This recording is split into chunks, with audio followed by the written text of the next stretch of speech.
dear children. I welcome you in today's English class, and here we are going to start where we left in the previous video. We had seen that the narrator has joined a new school, that is why he was missing his old friends. At the same time, one Sunday when he was doing his homework, one misfortune took place on him. We got to know about his cat also.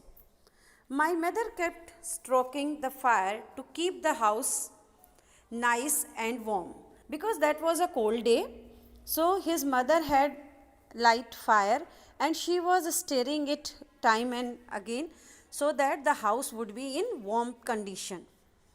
I smelled sometime strange, and then I noticed it smoke pouring in through the seams of the ceiling. Suddenly he smelled something messy, some different sort of smell he smelled, and suddenly he noticed steam was coming out from ceiling. The smoke began to fill the room so quickly that we could barely see.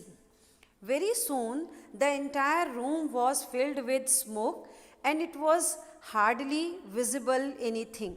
Everything became very vague. Groping our way to the front door, we all ran out into the front yard because it was difficult to breathe properly in that smoky environment. So all of them came out from the house. By the time we made our way outside, the whole roof was engulfed the flame and it was spreading quickly. By the time they could come out from the house, the entire house was at fire and the fire was spreading quickly as well. I ran to the neighbors to call the fire department. While I watched my mother run back into the house, suddenly he went into the neighbor's house to call the fire department. Meanwhile, his mother went into the house, the flamed house, which was at fire. My mother then ran out of the house carrying a small metal box full of important documents. His mother went into the house to take out some important document without which survival would be in great difficulty. She dropped the case on the lawn and in a crazed state ran back into the house. Her mother dropped the case and then in a mad state she ran back to the house. I knew what she was after. My father had died when I was young and I was certain that she was not going to let his pictures and letters go up in flames. They were the only things that she had to remember him by. Still I screamed at her, meaning shouted at her, "Mom, no." He knew it very well that his mother had gone inside the house this time to take out the belongings of her father because her father died when he was very young. So this time mother went into the house to take out the letters, photographs of his father because she could not survive without them. They were the memories of his father to her. So he knew it was very important for his mother. Still he shouted, "Mom, don't go," because it could be very, very dangerous. It was about to run after her when I felt a large hand hold me back. Even he was also going to follow his mother, but suddenly a large hand hold him to go inside.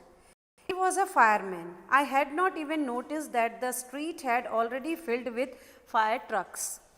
This time he was a fireman who held him and he had not noticed, but the entire area was filled with fire trucks because he had already called from neighbor's home fire brigade. I was trying to free myself from his grasp, yelling, "You don't understand, my mother is there." He wanted to go and rescue his mother. He was shouting that, "You don't understand, my mother was there." His mother was there, but he did not allow him to move. He held on to me while other firefighters ran into the house. He knew that I was not acting very logically and that if he were to let go, I would run. He was right.